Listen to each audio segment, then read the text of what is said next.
Les économistes ne sont pas d'accord sur les conséquences de la globalisation financière.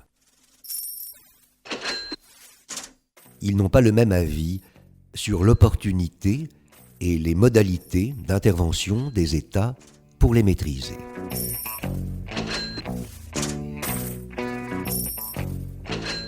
Ces désaccords nourrissaient de vifs débats dans les revues spécialisées.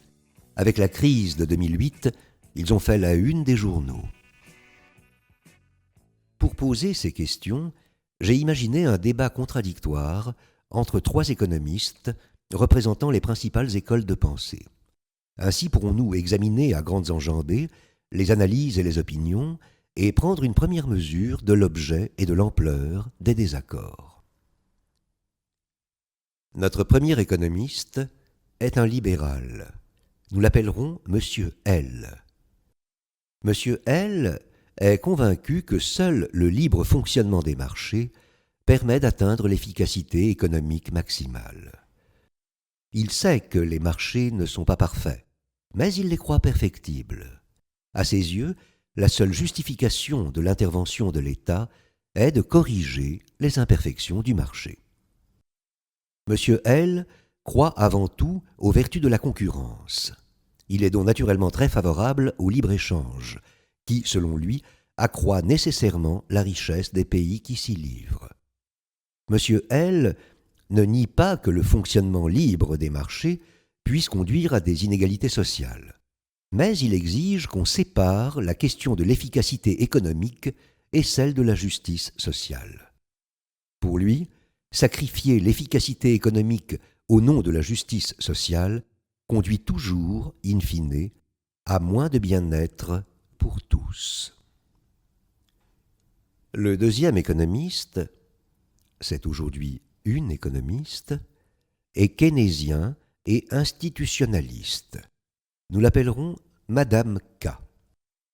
Avec Keynes, elle sait que les marchés sont intrinsèquement imparfaits et que cela peut installer durablement l'économie sur des trajectoires inefficaces, par exemple de sous-emploi. L'État doit intervenir de façon régulière pour pallier les déficiences des marchés. Mais plus fondamentalement, Madame K affirme que les marchés ne pourraient tout simplement pas fonctionner sans des institutions qui les organisent et les régulent. Marchés et institutions régulatrices constituent des systèmes plus ou moins cohérents, produits de l'histoire.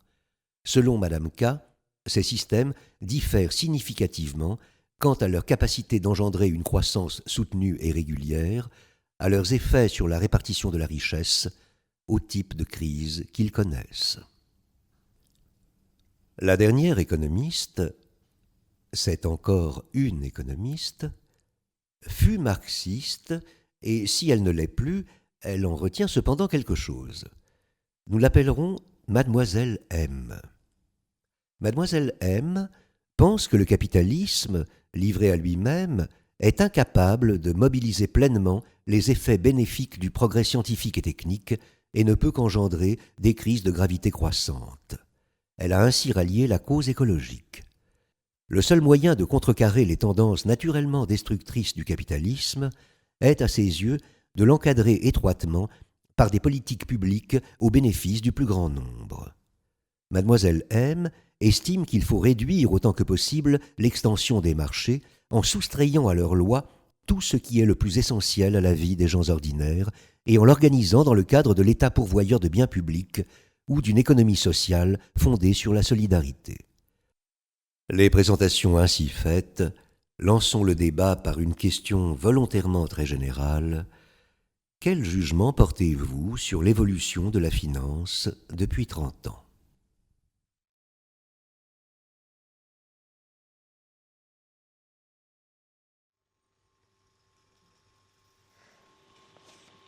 Tout d'abord, permettez-moi de traiter à part la crise de 2008, dont je montrerai aisément qu'elle résulte pour l'essentiel d'erreurs dramatiques des gouvernements et non de la finance elle-même. Je souhaiterais d'abord prendre une perspective un peu plus longue et commenter, comme vous m'y invitez, les 30 dernières années. C'est une vraie révolution. Mesurez donc le chemin parcouru. Merci. Dans les années 70, les pays riches étaient englués dans la stagflation. Le chômage augmentait partout. Les politiques de relance d'inspiration keynésienne ne faisaient qu'alimenter l'accélération de l'inflation. À cause de l'inflation, les taux d'intérêt réels étaient souvent nuls, voire négatifs. L'argent étant ainsi presque gratuit, il était gaspillé. Vous savez bien que toute ressource gratuite est gaspillée. On pouvait s'endetter sans compter car on remboursait en monnaie dévaluée. Nombre d'investissements inefficaces pouvaient ainsi être financés. Dans le tiers-monde, l'idéologie de la croissance autocentrée, de la déconnexion du marché mondial, enfonçait toujours davantage la plupart des pays dans un retard désespérant. Des élites locales corrompues captaient et plaçaient en Suisse l'essentiel d'une aide publique très limitée et utilisaient de plus comme moyen de pression néocoloniale au profit d'intérêts privés étriqués. Le fossé entre le monde riche et le tiers-monde se creusait. Voyez maintenant où nous en sommes. L'inflation a été terrassée grâce à la libéralisation financière qui permet aux capitaux de traverser librement les frontières. Désormais, les marchés, c'est-à-dire les investisseurs, c'est-à-dire les gestionnaires de l'épargne de tous, de vous et de moi, sanctionnent immédiatement tout État qui prétendrait piéger dans ses frontières l'épargne et la laminer par l'inflation. Désormais, les taux d'intérêt réels reflètent l'équilibre entre le désir d'épargne et les possibilités d'investissement. Ils permettent que l'épargne soit orientée et investie dans les projets les plus rentables, et ceci à l'échelle mondiale. Quel puissant levier pour la croissance que cette allocation des capitaux aux projets les plus efficaces grâce aux marchés financiers. Je rêve. Mais dans quel monde vivez-vous donc? Vous osez dire ça après Kerviel, Madoff, Goldman Sachs, les milliards partis en fumée, l'épargne populaire rackettée, et pour finir, la déflation, le chômage et les inégalités qui explosent. C'est ça votre épargne? Votre allocation de l'épargne par les marchés financiers? Et si oui, le plus urgent, c'est de s'en passer. Et que la politique reprenne la main sur cette allocation, comme vous dites. Je vous en prie, laissez cette démagogie au candidat à la présidentielle. Du moins dans les dernières semaines de campagne, quand il faut à tout prix gratter des voix à sa gauche. Je l'ai dit, je vous montrerai que ce dont vous accusez la finance provient en réalité d'interventions et de réglementations étatiques absurdes. On nous invite à un débat sérieux, pas à des propos de bistrot. Revenez donc aux fondamentaux. Renoncez à la nostalgie des 30 Glorieuses et regardez au-delà de notre Europe malade de sa bureaucratie. Laissez aux tabloïds la dénonciation des voyous. Des voyous, il y en a partout. Et certes, la finance ne saurait y échapper. Remarquez au passage qu'ils finissent en prison et qu'on ne peut pas en dire autant des voyous politiques. Prenez de la hauteur, adoptez une vision globale. Vous verrez alors à quel point en 30 ans le monde de la finance a changé, en mieux. Et vous reconnaîtrez le moteur de ce bouleversement, la concurrence. Nous avions des systèmes financiers nationaux coupés de l'extérieur et cloisonnés à l'intérieur en compartiments étanches, où des banques cartélisées somnolaient sur des rentes qu'elles dissipaient en effectifs et en agences pléthoriques, tout en fournissant de très médiocres services à leurs clients. À cela s'est heureusement substituée une concurrence généralisée car globale. Les épargnants mettent en concurrence les emprunteurs, États et entreprises au plan mondial. Cette mise en concurrence est organisée par des institutions financières, elles-mêmes en compétition très vive entre elles. Leur efficacité s'est accrue. L'épargnant reçoit une rémunération supérieure, tandis que l'emprunteur bénéficie de taux plus favorables. La fonction fondamentale de la finance, le transfert de la richesse dans le temps grâce à son investissement productif, est ainsi beaucoup mieux assurée. Et que dire de cette autre fonction essentielle, le transfert des risques de ceux qui veulent les éviter à ceux qui sont les mieux à même de les assumer. C'est proprement prodigieux. L'imagination à l'œuvre sur les marchés d'échange des risques que sont les marchés dérivés est telle que vous pouvez désormais choisir très exactement le degré de risque que vous voulez assumer. Si vous voulez n'en courir aucun en vous assurant, vous pouvez être sûr que le prix de cette assurance est très correctement évalué par les marchés. D'ailleurs, voyez les États-Unis. Leur prospérité n'est pas due uniquement à la finance, mais je soutiendrai que l'esprit d'entreprise, la finance libéralisée et les nouvelles technologies de l'information sont les clés de cette réussite. Réussite véritablement éclatante, puisque cette regrettable mais incontestable réalité des années 80 et du début des années 90, que de bons esprits sceptiques n'avaient pas manqué de souligner, à savoir l'appauvrissement des plus pauvres, n'est plus qu'un souvenir. Les plus pauvres, désormais, ne s'appauvrissent plus. Et malgré la crise des subprimes, beaucoup ont pu acquérir leur maison. Même si les riches s'enrichissent encore plus vite, n'est-ce pas là le critère fondamental de la réussite ? Comme l'a démontré le grand philosophe John Rawls dans sa célèbre théorie de la justice. Une fois de plus, les États-Unis ont montré la voie. Ils se sont engagés dans une nouvelle économie, fondée sur le déploiement des technologies de l'information. On ne voit pas ce qui pourrait aujourd'hui briser cet élan, Enfin, quand même, je veux dire, qui monsieur... bien sûr connaîtra d'inévitables fluctuations conjoncturelles, et éventuellement très sévères, Comme la crise de 2008, par exemple. comme la crise de 2008, mais nous y reviendrons. Plus important encore, grâce à la globalisation financière, mais aussi commerciale, les bienfaits de cette nouvelle économie sont en train de s'étendre au monde entier. Je ne suis pas du tout d'accord avec vous, monsieur L, sur un point. C'est un point d'histoire, mais en vérité, il redevient d'une grande actualité avec la nécessité de repenser complètement le système financier et sa régulation après la crise de 2008. Il s'agit de votre jugement négatif sur les systèmes financiers d'avant la libéralisation, qui étaient, particulièrement en Europe et au Japon, à dominante bancaire.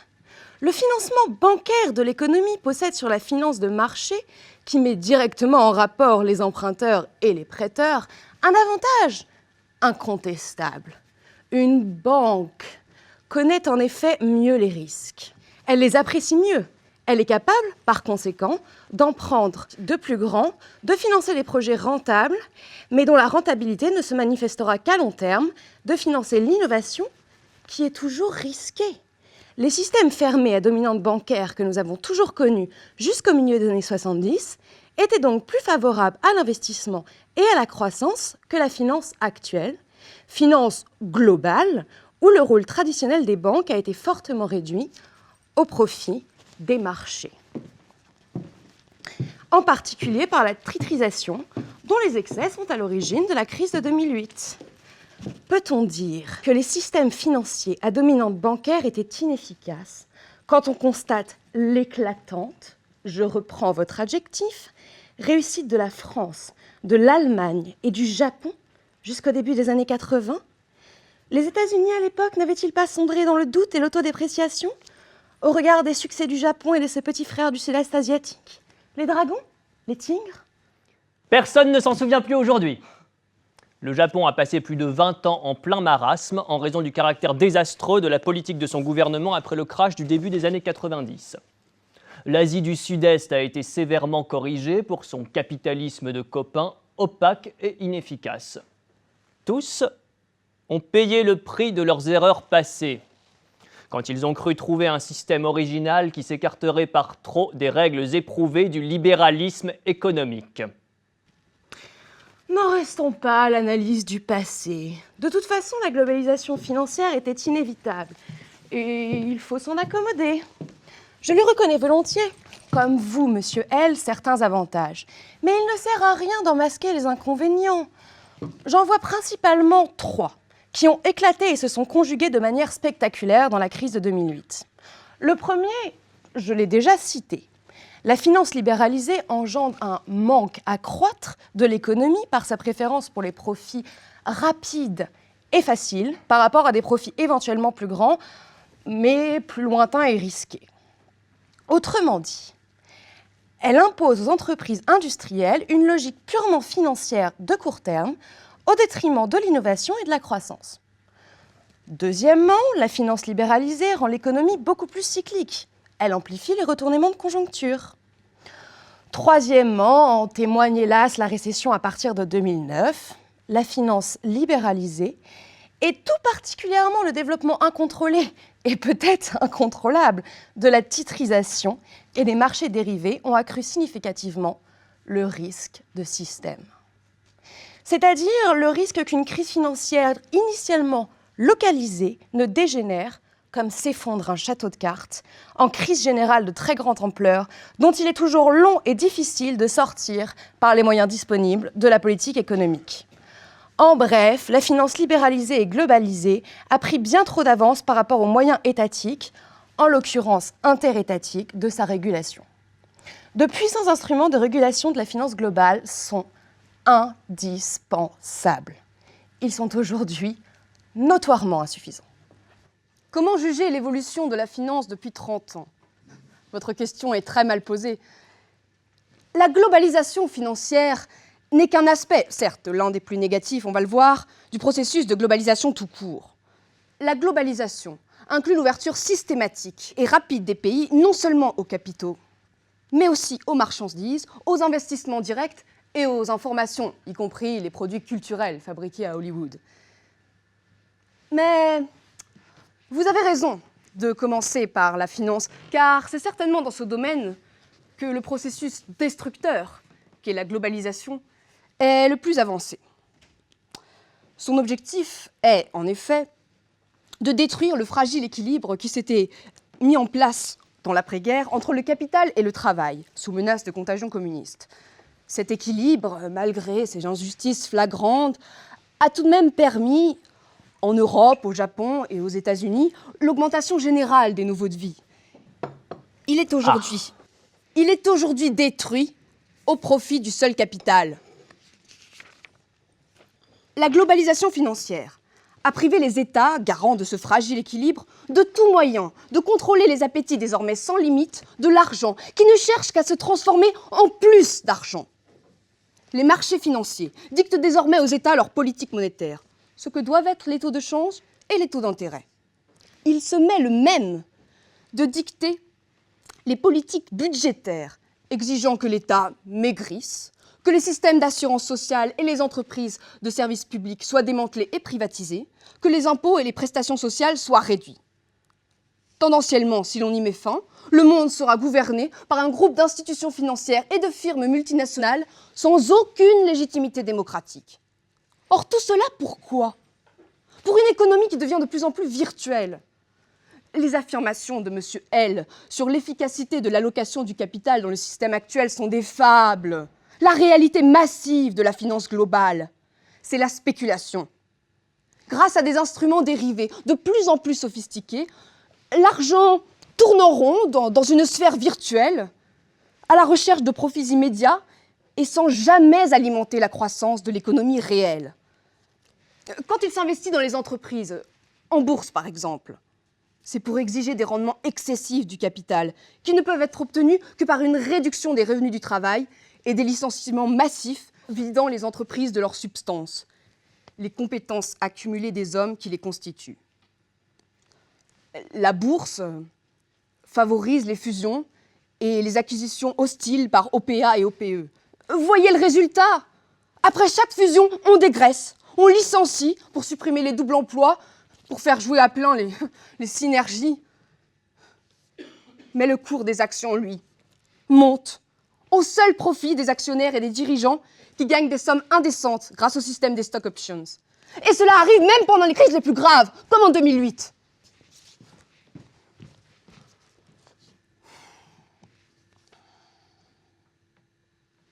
Quant au tiers-monde, où est la manne des capitaux privés?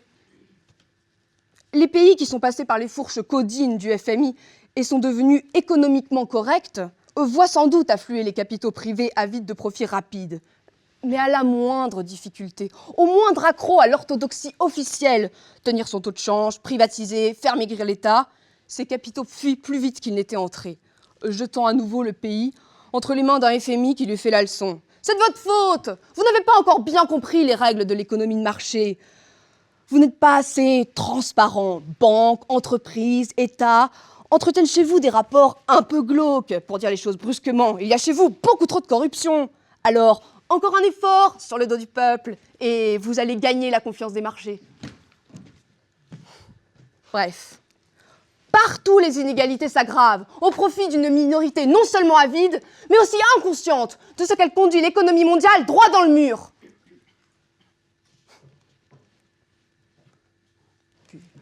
Il est fascinant de constater, merci, que plus on s'approche des bords du gouffre, plus il se trouve des idéologues pour proposer une théorie ad hoc sur le nouvel âge dans lequel nous serions entrés.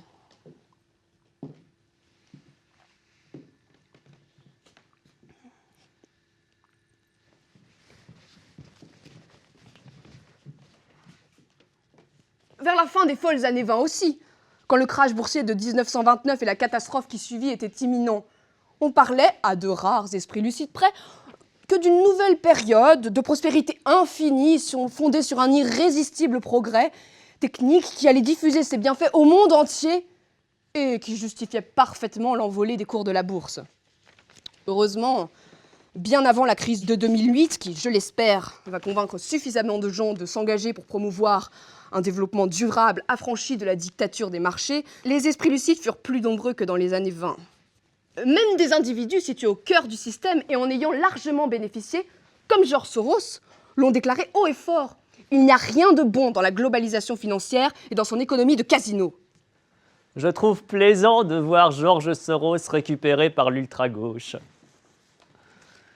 Il y a quelques années, quand M. Soros spéculait contre la livre, le président malaisien Mahathir, qui par son nationalisme économique attire certainement la sympathie de Mademoiselle M, avait fait de George Soros le fer de lance de la spéculation internationale. Mais laissons cela, car si George Soros est un gestionnaire de fonds d'investissement remarquable, il n'a pas à être convoqué dans ce débat. Le problème est évidemment que Mademoiselle M ne comprend rien au rôle de la spéculation dont elle fait un facile bouc émissaire. D'abord, il est évident que la spéculation est indispensable à l'équilibre des marchés des risques. S'il existe des acteurs qui veulent se débarrasser de certains risques, il faut bien qu'il y en ait qui en prennent.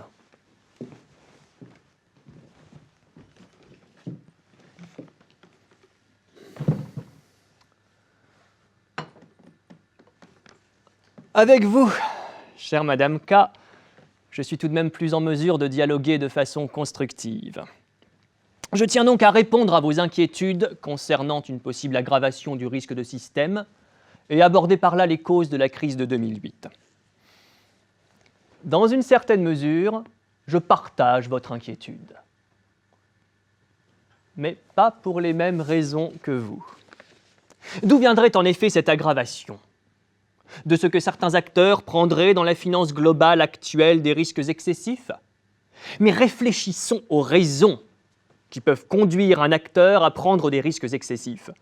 La meilleure, et de loin la plus efficace, c'est que s'il gagne, il empoche les gains, et s'il perd, ce sont d'autres qui paient. Autrement dit, pile je gagne, face tu perds. Vous savez très bien, chère Madame K, comment cela s'appelle. Le risque moral. Il surgit quand les gains sont privés et les pertes socialisées. Or, la source principale du risque moral, ce sont les États eux-mêmes. En assurant de droit ou de fait un certain nombre d'institutions financières, les grandes banques too big to fail, trop grosses pour chuter, qu'ils pourraient couvrir toutes leurs pertes par des injections massives de fonds publics, les gouvernements les ont incités à prendre des risques excessifs, ce qui engendra une bulle spéculative.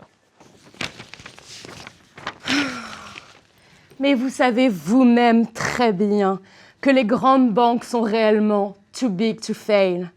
Leur faillite pourrait provoquer des faillites en chaîne et une très profonde crise de système allant jusqu'au bank run, soit la ruée des gens pour retirer leurs dépôts bancaires. Eh bien non! Rien n'est plus pervers que cette doctrine. Il faut que même les grandes banques puissent faire faillite. Vive la faillite!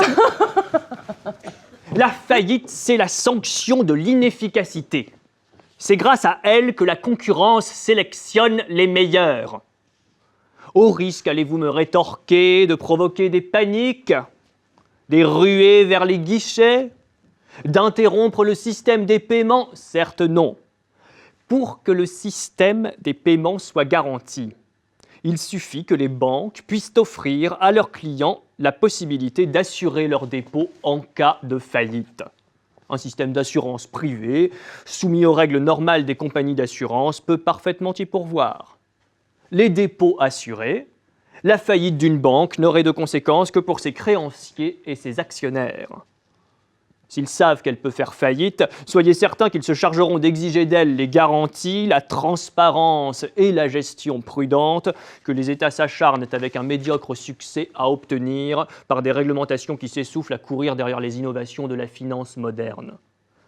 Croyez-moi, la seule chose intelligente qu'un État puisse faire en matière de réglementation de l'industrie financière, c'est d'imposer une information suffisante et de qualité. Cela suffit. Les actionnaires se chargeront de discipliner les dirigeants et les dirigeants se chargeront de discipliner les traders. La meilleure réglementation est l'auto-réglementation par des gens compétents ayant intérêt à le faire. Vous êtes caricatural. Cependant, il y a deux choses que vous ne pouvez, à mon avis, persister à nier. La première, que confirment les développements les plus récents de la théorie économique, c'est l'existence d'équilibres multiples. Keynes, parmi les premiers, avait clairement montré que le fonctionnement libre des marchés pouvait parfaitement conduire à un équilibre de sous-emploi qui, vous en conviendrez, ne peut être qualifié d'optimal. La seconde chose que vous semblez oublier est certainement encore plus importante. C'est que jamais, dans aucun pays, un système monétaire n'a été autorégulé par le marché.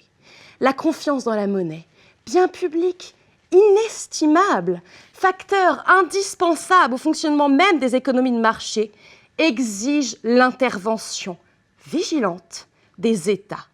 Pour préserver la confiance dans la monnaie, la politique monétaire doit naviguer entre deux écueils, l'hyperinflation et la crise systémique. Mais le second écueil, la crise systémique, nous avons fini par nous y écraser. Pourquoi ? Libéralisation et globalisation ont eu pour effet d'interconnecter tous les marchés financiers. De plus, la multiplication et la sophistication des instruments dérivés ont été telles que nombre d'entre eux présentent des risques que leurs détenteurs sont en vérité incapables d'évaluer correctement. La crise des subprimes a dégénéré en crise bancaire, puis en récession. Même en réduisant les phénomènes de risque moral que vous évoquez, vous ne pourrez donc empêcher que des incidents financiers dégénèrent que grâce à des règles prudentielles beaucoup plus strictes, imposées non seulement aux banques, mais aussi aux autres institutions financières. Je n'irai pas, comme certains, jusqu'à dire que les marchés sont aveugles. Mais il est clair que la possibilité de contagion mimétique puissamment déstabilisante a fortement augmenté avec la globalisation, ce qu'a malheureusement démontré la crise de 2008. En bref, mon cher monsieur L, c'est votre foi dans une capacité autorégulatrice infinie des marchés qui est aveugle. Mon cher K, j'ai une sympathie certaine pour votre approche, mais permettez-moi de vous dire que face à Monsieur L, votre position est pathétique. Vous êtes totalement sur la défensive. Vous refusez de pousser vos raisonnements, pourtant justes, à leurs conséquences logiques. Vous parlez d'équilibre multiple. En effet, le système actuel nous conduit tout droit à un équilibre de sous-emploi, de sous-consommation, de suraccumulation du capital et de crise écologique gravissime. Logiquement, vous en appelez, mon cher K, à une sorte de keynésianisme au niveau mondial. Mais c'est une utopie, car il n'existe pas d'État mondial. La réalité, c'est que le seul niveau d'exercice d'un pouvoir politique sur l'économie reste l'État-nation. Une coalition des États les plus puissants pour indiquer les tendances destructrices du capitalisme est en théorie possible. Elle n'aura cependant jamais l'homogénéité, la stabilité et la puissance d'un État unique. Une fois de plus, dans l'histoire, l'espace de l'économie dépasse largement et englobe les espaces de la politique, rendant celle-ci impuissante. Vos ambitions réformatrices sont désormais sans moyens. Soyez donc plus radical, il faut attaquer le mal à la racine. Comme M. L lui-même s'offre le luxe de vous le faire remarquer, la globalisation n'a rien d'inéluctable. Ce que l'homme a fait, il peut le défaire. On peut donc, et je pense qu'il le faut, renverser le mouvement. Il faut se servir de la crise de 2008 pour changer radicalement de modèle de croissance et mettre en place un modèle de développement véritablement durable, c'est-à-dire respectant l'environnement naturel et l'équité sociale. Mais je serais curieux de savoir ce que vous, ma chère Madame K, vous proposez concrètement, ainsi que Monsieur L d'ailleurs.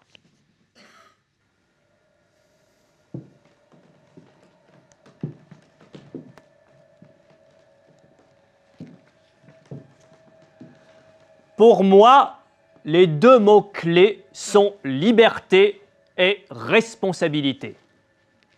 Que les États fixent clairement des règles du jeu minimales et qu'elles soient stables. Que l'application de ces règles soit confiée à des instances indépendantes des pouvoirs politiques, telles les banques centrales et les autorités de régulation des marchés.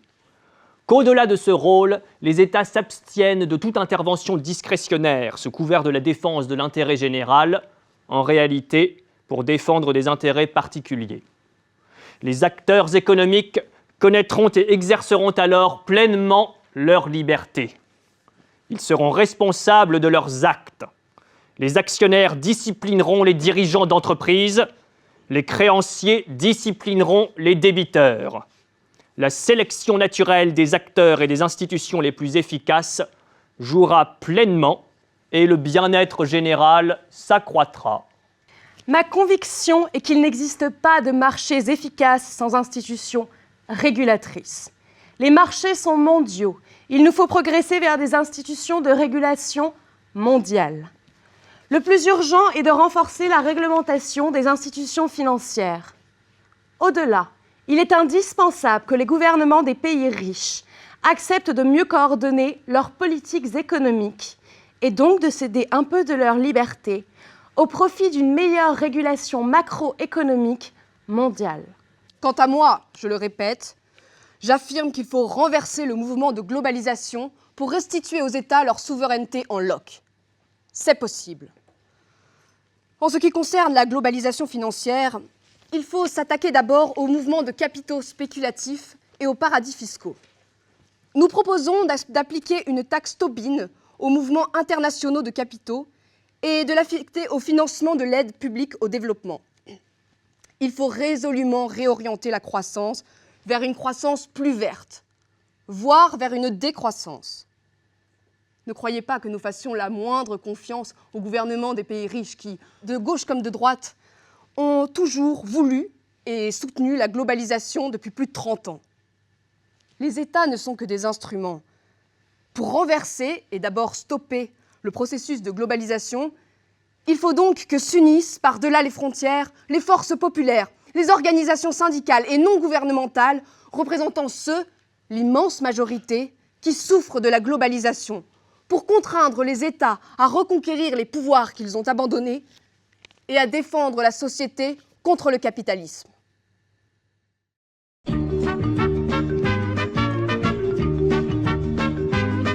L'argent ne fait pas le bonheur. Celui qui a dit ça est un sacré menteur. L'argent Seigneur, tu as mis au monde beaucoup, beaucoup trop de pauvres gens. Mais s'il n'y a pas de honte à être pauvre, il n'y a pas de quoi en être fier non plus. Quel mal y aurait-il si j'avais une petite fortune? Oh, et si j'étais riche,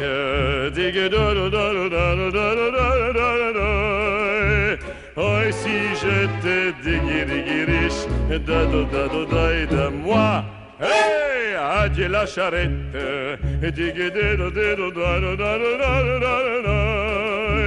Tous les jours j'ai diggy riche.